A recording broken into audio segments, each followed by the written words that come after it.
কান খোলা রেখে শোনো, আমি ভালো স্টুডেন্ট, তুমি ভালো স্টুডেন্ট না। আমি ফার্স্ট বেঞ্চে বসে, তুমি বসো। না। আমি এসএসসি তো গোল্ডেন প্লাস পেয়েছি, তুমি পেয়েছো? না। ছি। ছি, লজ্জা লাগে না তোমার? আসছে গোল্ডেন প্লাস পাওয়া মেয়ের সাথে কথা বলতে। দেখো তুমি একদম ভালো স্টুডেন্ট না, বসো লাস্ট বেঞ্চে লাফাঙ্গাদের সাথে। লজ্জা করে না? তার মানে বুঝছো তো, তোমার সাথে আর আমার কথা হচ্ছে না।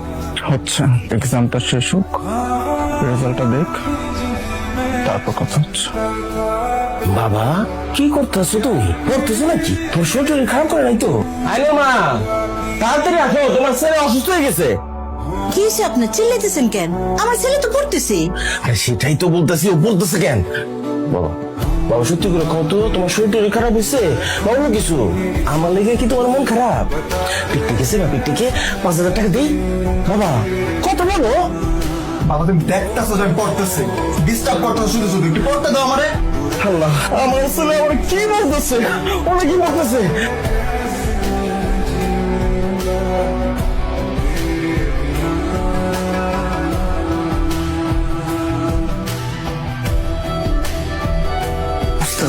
বদলাই গেছে, বেঞ্চ ছেড়ে সামনের বেঞ্চে যায় বসছে।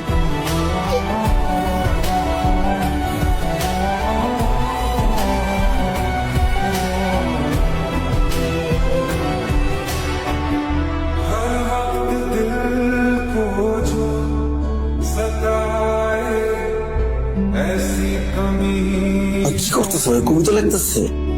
এক লগে মানুষ কয় পাতা কবিতা লিখতে পারে? এমন একটা ধাপ্পাবাজি করতেছে, পারে না কিছুই। বুঝাই যা মাথা হইতেছে, লেখতেছে, লুট দিতেছে, মানুষের বুঝে যাচ্ছে ভালো পরীক্ষার্থী।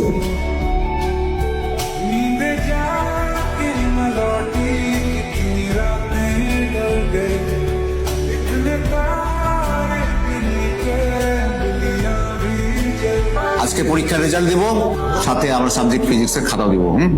আমার হাতে প্রথম যে খাতাটা রয়েছে ইশিতা আহমেদ, সে পেয়েছে A+ গ্রেড। তালি দাও সবাই, উৎসাহিত করো। এরপর যার খাতা আমার হাতে রয়েছে, আমি কি ঠিক দেখতেছি? এক সময়ের লাস্ট বেঞ্চ গরম করা ছেলে এখন ফার্স্ট বেঞ্চ গরম করছে, আয়ান খান। ও তো A+ পেয়েছে।